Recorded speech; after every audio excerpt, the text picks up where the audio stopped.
Hi hello ಎಲ್ಲರೂ ಹೇಗಿದ್ದೀರಾ friends? ಎಲ್ಲರೂ ಚೆನ್ನಾಗಿದ್ದೀರಾ ಅಂತ ಅಂದ್ಕೊಳ್ತೀನಿ. ಇದು ಶನಿವಾರದ ಬೆಳಗಿನ ವ್ಲಾಗ್ ಆಗಿರುತ್ತೆ. ಇವತ್ತು ನಾನು ಬೆಳಗ್ಗೆನೇ ಬೇಗನೆ ಎದ್ದು ಮನೆಯಲ್ಲೆಲ್ಲ ಕೆಲಸ ಮುಗಿಸ್ಕೊಂಡು ನಾನು ನಮ್ಮ ತಾಯಿ ಈಗ ಬನ್ನರಘಟ್ಟದಲ್ಲಿರುವ ಚಂಪಕಧಾಮ ಸ್ವಾಮಿ ದೇವಸ್ಥಾನಕ್ಕೆ ಹೊರಟಿದ್ದೀವಿ.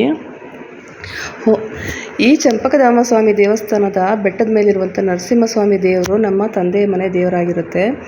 ಈ ದೇವಸ್ಥಾನಕ್ಕೆ ನಾವು ಪ್ರತಿ ವರ್ಷ ಶ್ರಾವಣದಲ್ಲಿ ಪೂಜೆ ಕೊಡ್ತೀವಿ. ಆದರೆ ಈ ವರ್ಷ ನಮ್ಮ ತಾಯಿ ಕಾಶಿ ಟ್ರಿಪ್ ಹೋಗಿದ್ದರಿಂದ ಈ ವರ್ಷ ನಮ್ಗೆ ಆ ಟೈಮಲ್ಲಿ ಕೊಡೋಕ್ಕಾಗಲಿಲ್ಲ, ಶ್ರಾವಣ ಟೈಮಲ್ಲಿ ಪೂಜೆಗೆ. ಹಂಗಾಗಿ ಇವತ್ತು ಶನಿವಾರ ಬಂದಿದ್ದೀವಿ ನಾವು ಇಲ್ಲಿ ದೇವಸ್ಥಾನಕ್ಕೆ.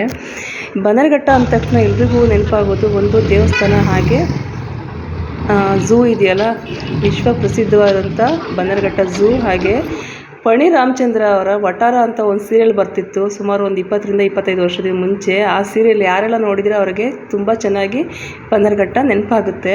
ಆ ಸೀರಿಯಲನ್ನು ಇದೇ ಬನ್ನರಘಟ್ಟದಲ್ಲಿರುವ ಒಂದು ವಟಾರದಲ್ಲಿ ಶೂಟಿಂಗನ್ನು ಮಾಡಿದರು. ತುಂಬ ವರ್ಷಗಳ ಕಾಲ ಬಂತು ಆ ಸೀರಿಯಲು. ತುಂಬ ಆಗೆಲ್ಲ ಉದಯ ಟಿ ವಿ ಒಂದೇ ಇತ್ತಲ್ವ, ಹಂಗಾಗಿ ಎಲ್ರಿಗೂ ತುಂಬ ಪರಿಚಿತವಾದಂಥ ಸೀರಿಯಲ್ ಆಗಿರುತ್ತೆ. ಅದು ನೋಡಿದರೆ ನಿಮಗೆ ಖಂಡಿತ ನೆನಪಾಗುತ್ತೆ. ಈ ಬನ್ನರಘಟ್ಟದಲ್ಲಿ ಇನ್ನೊಂದು ವಿಶೇಷ ಏನು ಅಂತಂದರೆ, ಈಗಲೂ ಕೂಡ ಕೆಲವು ಹಳೇ ಕಾಲದ ಕಟ್ಟಡಗಳು ಈಗಲೂ ಹಾಗೇ ಇದೆ. ಕಲ್ಲಿನಲ್ಲಿ ಕಟ್ಟಿರುವಂಥ ಕಟ್ಟಡಗಳು. ಹಳೆ ಕಾಲದಲ್ಲೆಲ್ಲ ಮನೆಗಳು ಕಟ್ಟಬೇಕಾದ್ರೆ ಚಪ್ಪಡಿ ಕಲ್ಲನ್ನು ಮನೆಯ ಮೇಲೆ ಮೋಲ್ಡ್ ಟೈಪಲ್ಲಿ ಹಾಕ್ತಾಯಿದ್ರಲ್ವ, ಅದೇ ರೀತಿ ಮನೆಗಳು ಇಲ್ಲಿ ಇದೆ. ಬೇಕಾದರೆ ನೀವು ಬನ್ನರಘಟ್ಟದಲ್ಲಿ ಬಂದಾಗ ನೀವು ನೋಡ್ಬೋದು, ದೇವಸ್ಥಾನದ ಬೀದಿನಲ್ಲಿ ಕೆಲವು ಮನೆಗಳು ಇದೆ. ಹಾಗೆ ನಾವೀಗ ದೇವಸ್ಥಾನಕ್ಕೆ ಬಂದ್ವಿ. ದೇವಸ್ಥಾನದ ಒಳಗಡೆ ಎಂಟ್ರಿ ಆದ ತಕ್ಷಣ ಒಂದು ಲೆಫ್ಟ್ ಸೈಡಲ್ಲಿ ಕಾಲು ತೊಳೆಯೋಕ್ಕೆ ಕೂಡ ವ್ಯವಸ್ಥೆ ಮಾಡಿದ್ದಾರೆ. ಈ ದೇವಸ್ಥಾನ ಪೂರ್ತಿ 90-95 ಭಾಗ ಕಲ್ಲಿನಲ್ಲೇ ಕಟ್ಟಿದ್ದಾರೆ. ತುಂಬ ಹಳೆಯ ಪುರಾತನವಾದ ದೇವಸ್ಥಾನ ಇದು.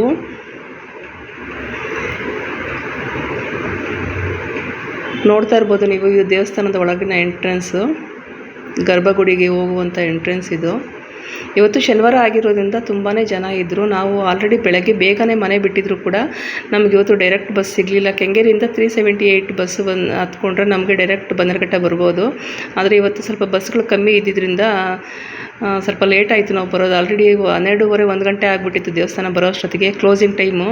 ಹಾಗಾಗಿ ಬೇಗನೆ ಒಳಗಡೆ ಹೋಗಿ ಕರೆದ್ರು, ಯಾರೆಲ್ಲ ಪೂಜೆ ಕೊಡಬೇಕು ಬನ್ನಿ, ನಾವು ಕ್ಲೋಸ್ ಮಾಡ್ತೀವಿ ಅಂತ ಹೇಳ್ಬಿಟ್ಟು. ದೇವಸ್ಥಾನದೊಳಗಡೆ ಯಾರೂ ವೀಡಿಯೋ ಮಾಡೋದಕ್ಕೆ ಪರ್ಮಿಷನ್ ಕೊಡೋದಿಲ್ಲ, ಆದರೂ ಕೂಡ ನಾನು ಒಂಚೂರು ಮಾಡ್ಕೊಂಡಿದ್ದೀನಿ. ಹಾಗೆ ಮನೆಯವರ ಎಲ್ಲರ ಹೆಸರಲ್ಲಿ ಅರ್ಚನೆ ಕೊಟ್ಟು ಪೂಜೆ ಮಾಡಿಸ್ಕೊಂಡ್ವಿ.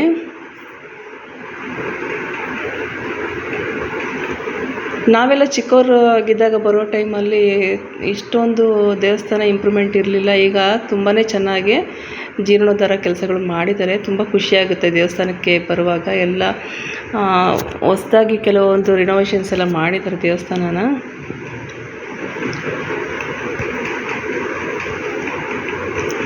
ಹಾಗೆ ಪೂಜೆ ಕೊಟ್ಟು ಹೊರಗಡೆ ಬಂದ್ವಿ ನಾವು. ಹೊರಗಡೆ ಬಂದು ಸ್ವಲ್ಪ ಹೊತ್ತು ಕೂತ್ಕೊಳ್ಳೋಣ ಅಂಥೇಳಿ ಹೊರಗಡೆ ಕೂತ್ಕೊಂಡಿದ್ದೀವಿ. ನೋಡ್ಬೋದು, ಇವತ್ತು ಶನಿವಾರ ಆಗಿರೋದ್ರಿಂದ ತುಂಬಾ ಜನ ಇದ್ದರು. ಇಲ್ಲಿ ಯುಗಾದಿ ಟೈಮಲ್ಲಿ, ಮಾರ್ಚ್ ಅಥವಾ ಏಪ್ರಿಲ್ ಟೈಮಲ್ಲಿ ಇಲ್ಲಿ ಜಾತ್ರೆ ನಡೆಯುತ್ತೆ. ಆ ಜಾತ್ರೆಗೆ ಯಾರೆಲ್ಲ ಬಂದಿದ್ದೀರಾ ಅವರು ಕಮೆಂಟ್ ಮಾಡಿ. ತುಂಬಾ ಚೆನ್ನಾಗಿ ಗ್ರ್ಯಾಂಡಾಗಿ ಜಾತ್ರೆ ಇಲ್ಲಿ ನಡೆಯುತ್ತೆ.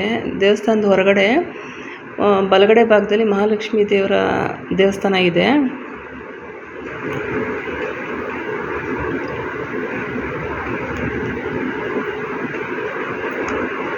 ಹಾಗೆ ಇಲ್ಲಿ ಪ್ರತಿ ದಿವಸ ಮಧ್ಯಾಹ್ನ ಬರುವಂಥ ಭಕ್ತಾದಿಗಳಿಗೆ ದೇವಸ್ಥಾನದ ಟ್ರಸ್ಟ್ ವತಿಯಿಂದ ಊಟನ ವ್ಯವಸ್ಥೆ ಮಾಡಿರ್ತಾರೆ. ನೋಡಿರ್ಬೋದು, ಚಂಪಕಧಾಮ ಸ್ವಾಮಿ ಅನ್ನ ದಾಸೋಹ ಅಂತ ನಡೆಸ್ತಾ ಇದ್ದಾರೆ ಇಲ್ಲಿ.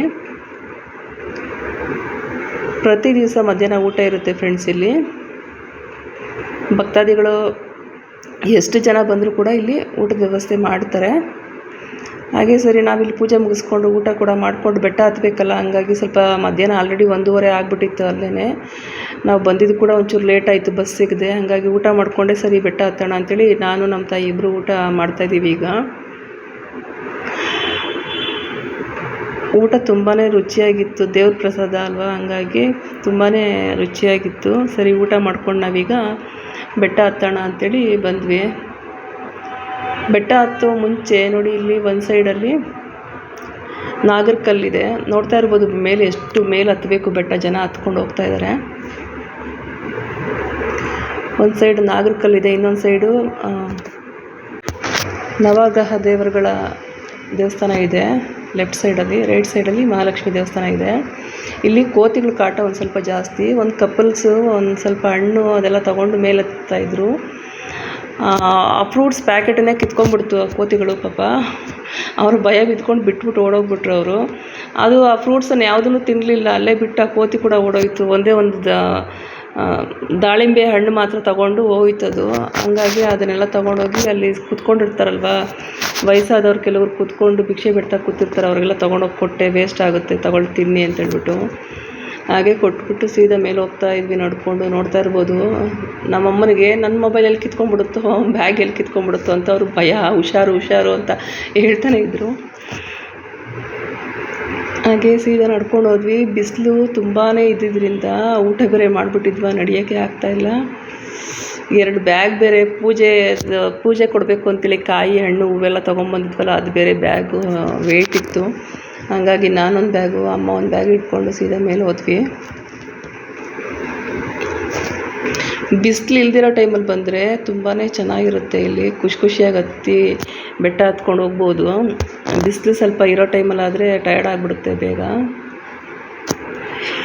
ಬೆಟ್ಟ ಹತ್ತಾ ಇರಬೇಕಾದ್ರೆ ನೋಡಿ ಎಷ್ಟು ಚೆನ್ನಾಗಿ ಕಾಣುತ್ತೆ ದೇವಸ್ಥಾನ ಮೇಲಿಂದ. ಮುಂಚೆ ನಾವೆಲ್ಲ ಚಿಕ್ಕವರಿರೋ ಟೈಮಲ್ಲಿ ದೇವಸ್ಥಾನಕ್ಕೆ ಬರ್ತಾ ಇದ್ವಲ್ಲ, ಜಾತ್ರೆ ಟೈಮಲ್ಲಿ ಅಥವಾ ಈ ಥರ ಪೂಜೆ ಕೊಡೋ ಟೈಮಲ್ಲಿ, ಈ ಥರ ಸೈಡಿಗೆ ಹಿಡ್ಕೊಂಡು ಹತ್ತೋದಕ್ಕೆ ಏನು ಸೇಫ್ಟಿ ಮಾಡಿರಲಿಲ್ಲ. ಹಾಗೆ ಈ ಥರ ನೀಟಾಗಿ ಮೆಟ್ಲುಗಳು ಕೂಡ ಇರಲಿಲ್ಲ ಆಗ. ಬೆಟ್ಟದ ಯಾವ ಭಾಗದಲ್ಲಾದರೂ ಸರಿ ಹತ್ಕೊಂಡು ಹೋಗ್ಬೋದಾಗಿತ್ತು, ಆ ಥರ ಇತ್ತು. ಆದರೆ ಇವಾಗ ನೀಟಾಗಿ ವ್ಯವಸ್ಥೆ ಮಾಡಿಕೊಟ್ಟಿದ್ದಾರೆ ದೇವಸ್ಥಾನದ ವತಿಯಿಂದ. ನೀಟಾಗಿ ಮೆಟ್ಲು ಕೆತ್ತಿದ್ದಾರೆ, ಮತ್ತು ಸೈಡ್ ಸೇಫ್ಟಿಗೆ ಗ್ರಿಲ್ಸ್ ಕೊಟ್ಟಿದ್ದಾರೆ.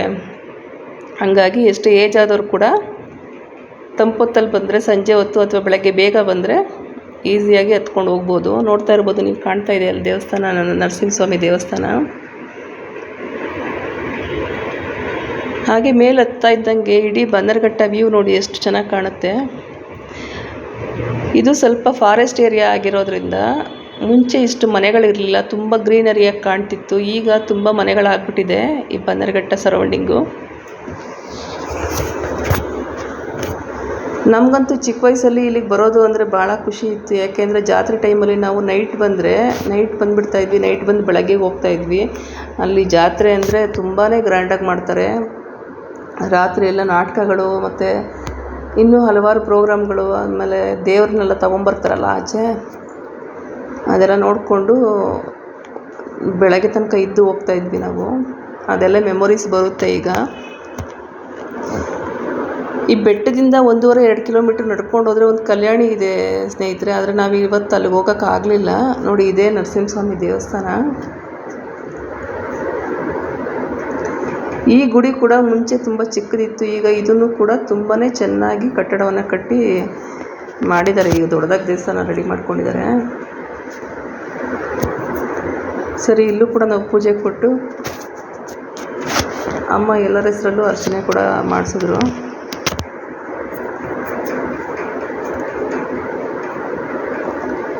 ಸರಿ, ಇಲ್ಲಿ ದೇವಸ್ಥಾನದ ಒಳಗಡೆ ವಿಡಿಯೋ ಮಾಡೋಕ್ಕೆ ಪರ್ಮಿಷನ್ ಇಲ್ಲ. ಆದರೂ ಕೂಡ ನಾನು ರಿಕ್ವೆಸ್ಟ್ ಮಾಡಿದೆ ಒಂಚೂರು ವಿಡಿಯೋನ.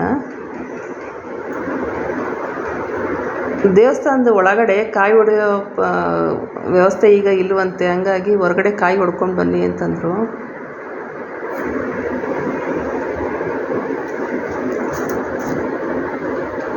ನಾವು ಮನೆಯಿಂದನೇ ಎಲ್ಲ ಪೂಜೆಗೆ ಏನೇನು ಬೇಕು ಎರಡೂ ದೇವಸ್ಥಾನಕ್ಕೆ ಕೊಡೋದಕ್ಕೆ ಮನೆಯಿಂದನೇ ತೊಗೊಂಡು ಬಂದಿದ್ವಿ ನಾವು.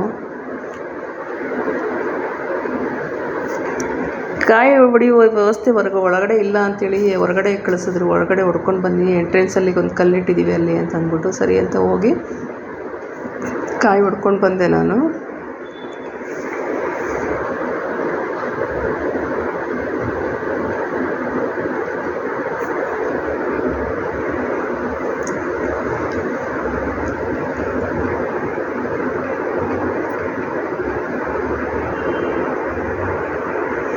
ಯಾರೆಲ್ಲ ನನ್ನ ಚಾನಲ್ ಫಸ್ಟ್ ಟೈಮ್ ನೋಡ್ತಾ ಇದ್ದೀರೋ ದಯವಿಟ್ಟು ಸಬ್ಸ್ಕ್ರೈಬ್ ಮಾಡ್ಕೊಂಡು ವಿಡಿಯೋ ನೋಡಿ ಸಪೋರ್ಟ್ ಮಾಡಿ.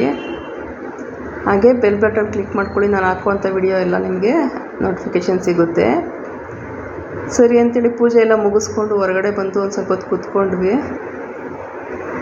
ನೋಡ್ತಾ ಇರ್ಬೋದು ನೀವು ಮೇಲಿಂದ ಎಷ್ಟು ಚೆನ್ನಾಗಿ ಕಾಣುತ್ತೆ ಇಡೀ ಬನ್ನರಘಟ್ಟ. ಫಾರೆಸ್ಟ್ ಏರಿಯಾ ಮತ್ತು ಬನ್ನೇರುಘಟ್ಟ ಊರು ದೇವಸ್ಥಾನ ಎಲ್ಲ. ಇಲ್ಲಿ ಬೆಳಗ್ಗೆ ಮತ್ತು ಸಂಜೆ ಜನ ಜಾಸ್ತಿ ಇರ್ತಾರೆ, ಮಧ್ಯಾಹ್ನದ ಹೊತ್ತು ಒಂದು ಸ್ವಲ್ಪ ಕಡಿಮೆ. ನಾವು ಕೂಡ ಬೇಗನೆ ಹೊರಟ್ರು, ಇವತ್ತು ಬಸ್ ಸಿಗದೆ ನಾವು ಮಧ್ಯಾಹ್ನ ಆಗೋಯ್ತು ಮನೆಗೆ ಇಲ್ಲಿ ಬರೋದು, ದೇವಸ್ಥಾನ ರೀಚ್ ಆಗೋದು. ಈಗ ಪೂಜೆ ಮುಗಿಸ್ಕೊಂಡು ಹೊರಟ್ವಿ ನಾವು. ಮತ್ತೆ ಈ ಬಸ್ಸುಗಳು ಯಾಕೋ ತುಂಬಾ ಕಡಿಮೆ ಮಾಡಿರೋದ್ರಿಂದ ಮತ್ತೆ ಬಸ್ಸು ಸಿಗೋದು ಲೇಟ್ ಆಗಿಬಿಡುತ್ತೆ ಮನೆಗೆ ಹೋಗೋದು ಅಂತ ಹೇಳ್ಕೊಂಡು ಕೆಳಗಡೆ ಬರ್ತಾಯಿದ್ವಿ. ನನ್ನ ಮಗ ಇದ್ದಿದ್ರೆ ಗಾಡಿಯಲ್ಲಿ ಕರ್ಕೊಂಬರ್ತಿದ್ದ. ಅವನು ಇವತ್ತು ನೆನ್ನೆ ಫ್ರೈಡೇ ನೈಟು ಟ್ರಿಪ್ ಹೋದ್ರು, ಕನ್ಯಾಕುಮಾರಿ ಟ್ರಿಪ್ ಹೋಗಿದ್ದಾನೆ ನನ್ನ ಮಗ ಮತ್ತು ನಮ್ಮ ಫ್ರೆಂಡ್ಸ್ ಎಲ್ಲ ಸೇರಿಕೊಂಡು. ಹಂಗಾಗಿ ನಾನು ನಮ್ಮ ತಾಯಿ ಇವತ್ತು ಬಸ್ಸಲ್ಲೇ ಬಂದಿದ್ದೀವಿ ಇಲ್ಲಿಗೆ.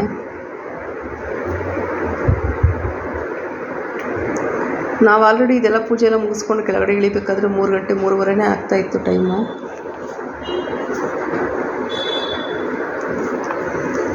ಹತ್ತೋದು ತುಂಬ ಕಷ್ಟ, ಇಳಿಬೇಕಾದ್ರೆ ತುಂಬಾ ಖುಷಿಯಾಗಿ ಬೇಗ ಇಳಿದ್ಬಿಡೋದು ಫ್ರೆಂಡ್ಸ್. ಈ ಬೆಟ್ಟ ಹತ್ತೋದಕ್ಕೆ ಒಂದು 10ರಿಂದ 12 ನಿಮಿಷ ಸಾಕು, ನಿಧಾನವಾಗಿ ಹತ್ತಿದ್ರೆ. ನೋಡಿ ದೇವಸ್ಥಾನ ಎಷ್ಟು ಚೆನ್ನಾಗಿ ಕಾಣುತ್ತೆ ಮೇಲಿಂದ. ಆದರೆ ಇಳಿಯೋದಕ್ಕೆ ಜಾಸ್ತಿ ಟೈಮ್ ಬೇಕಾಗಲ್ಲ, ಒಂದು 5 ನಿಮಿಷ ಆದರೆ ಸಾಕು. ಹಾಗೆ ಇಳಿಬೇಕಾದ್ರೆ ದೇವಸ್ಥಾನದ ನಾವು ಊಟ ಮಾಡಿದ್ವಲ್ವ, ಆ ಜಾಗದಲ್ಲಿ ಭರತನಾಟ್ಯಂ ಮಕ್ಕಳಿಗೆ ಕ್ಲಾಸ್ ತಗೊಂಡಿದ್ರು. ಸರಿ ಅಂತೇಳಿ ಅಲ್ಲೇ ಸ್ವಲ್ಪ ನೆರಳು ಕೂಡ ಇತ್ತು, ಹಾಗೆ ಕುತ್ಕೊಂಡು ಒಂದು ಸ್ವಲ್ಪ ಹೊತ್ತು ನೋಡ್ತಾ ಇದ್ದೆ. ಇದು ದೇವಸ್ಥಾನದ ವತಿಯಿಂದನಾ ಅಥವಾ ಟ್ರಸ್ಟ್ ವತಿಯಿಂದನಾ ಏನಂತ ಗೊತ್ತಾಗಲಿಲ್ಲ. ಮಕ್ಕಳಿಗೆ ಭರತನಾಟ್ಯಮ್ಮು ಮತ್ತು ಇನ್ನೂ ಕೆಲವು ಆ್ಯಕ್ಟಿವಿಟೀಸನ್ನು ಪ್ರಾಕ್ಟೀಸ್ ಮಾಡಿಸ್ತಾಯಿದ್ರು.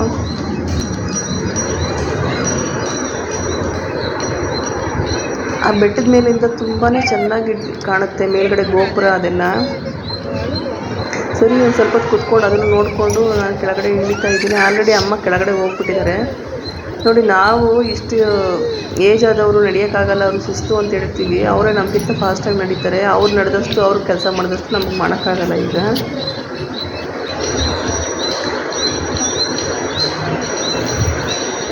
ಮುಂಚೆ ತುಂಬಾ ಕೋತಿಗಳು ಕಾಟ ಇತ್ತು ಇಲ್ಲಿ. ಈಗ ಒಂಚೂರು ಪರವಾಗಿಲ್ಲ. ನಾವೆಲ್ಲ ಚಿಕ್ಕವರಿರೋ ಟೈಮಲ್ಲಿ ಯಾರು ಏನು ತೊಗೊಂಬಂದರೂ ಬಿಡ್ತಿರ್ಲಿಲ್ಲ, ಒಂದು ದಂಡು ಕೋತಿಗಳು ಬರ್ತಿತ್ತು. ಈಗ ಒಂಚೂರು ಕಂಟ್ರೋಲ್ ಆಗಿದೆ, ಎಲ್ಲ ಕಂಟ್ರೋಲ್ ಮಾಡಿಬಿಟ್ಟಿದ್ದಾರೆ ದೇವಸ್ಥಾನದ ವತಿಯಿಂದ ಎಲ್ಲ.